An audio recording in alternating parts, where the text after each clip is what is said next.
তো গাইজ যারা যারা ভিডিও দেখতে চাও ওরা ওরা কমেন্ট করো ফুল ভিডিও যদি দেখবার চাও, কারণ এখানে যদি ফুল ভিডিও দিই তাহলে কপিরাইট আসবে। नंगी करके नंगी करके नंगी करके मारूंगा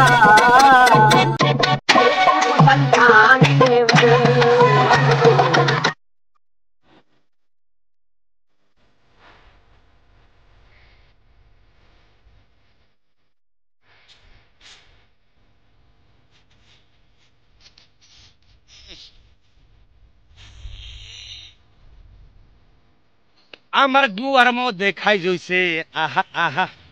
আমার দুয়ার মধ্যে খাই যাইতাছে আহা আহা লাকি দে লাকি দে লাকি